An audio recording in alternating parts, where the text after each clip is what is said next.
you doing? All right. So what do we got? Man, I got a 1979 Gibson Thunderbird bass. Okay. Set it down on this for me. Yes, sir. Natural finish, and supposedly one of just 21 they did in the year of 1979. Sweet. In Tennessee, we call it Thunder Chicken. I'm here at the pawn shop today to try and sell my 1979 Gibson Thunderbird bass. I got it about 8 years ago. I found an ad online. A little gentleman in a small town in Tennessee had it. Now, I played it, and it is butter. For being played since 1979, it's in immaculate condition. Hopefully, I get $7,500 for it today.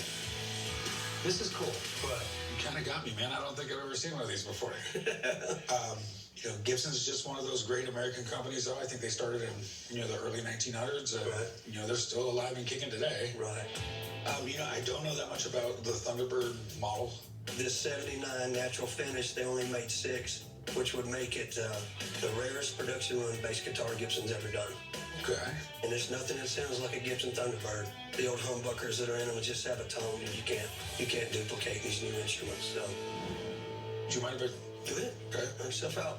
I mean, it looks like it's in great shape. There's not really any buckle rash or anything on it. I mean, do you play it often, or? Yeah. That's why when I heard the rarity of it, I decided I was going to try and get something else because I'm pretty hard on gear, and if it's really that rare, I don't want to beat it to death. Okay.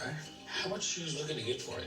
If I can get $7,500 for it, get me another bass and buy me a bucket of fried chicken and put a down payment on the truck for my wife, that'd be all right, man. All right. Well, I'll tell you what, man. Let me give a buddy of mine a call. He's going to know way more about this thing than me. You got it. And we'll see if we can get you that chicken and down payment, all right? You got it. I'll be right back. All right, man. I'd love to have an expert come in and check it out, because then I'd actually know and, know what I got. I have a customer in the shop with a 1979 Gibson Thunderbird bass guitar. It's in really good condition, but he's asking $7,500 for it, and I don't know if that's a good price or not. So I'm going to call my buddy Wolf and see if we can strum up a deal. Wow, look at this. Thunderbird. Yes, sir. I sort of was in shock. I've never seen one in person, actually. That's kind of cool. The Thunderbird came out originally, I think, in 1963. They were trying to come out to compete with the Fender P bass and the Fender Jazz bass, and this has just got a legendary tone. It's a neck through, which means the neck and the body and middle here are all one piece, and then they glue the wings onto the side afterwards.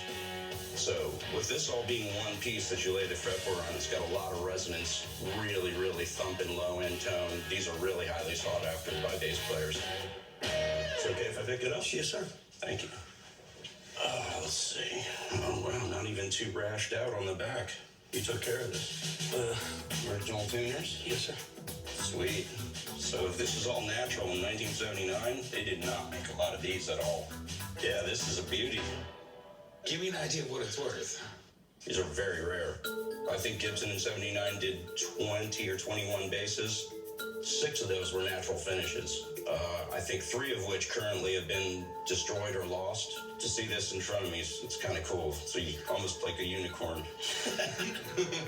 Okay, now you're scaring me. I like unicorn. That's good. Given the rarity of it, and this one's in all original condition, I'd say $9,000. Wow. All right. Well, Wolf, I appreciate you coming down. Hey, thanks for having me. Thank you. Thank you, sir. Thank you. Nice meeting you. Yes, sir. Beautiful bass. Thank you. Well, man, I'm going to tell you this, buddy. You are my favorite type of customer. I don't see any reason to negotiate with you. You came in, knew exactly what you had. I'll give you the $7,500 and a little bit of extra for that bucket of chicken, all right? That sounds good, man. Thank you, sir. Meet me over there. Yes, sir. I'm going to take this $7,500, probably buy me another bass, maybe put a little down payment on a pickup truck from my wife. Let me go get some fried chicken.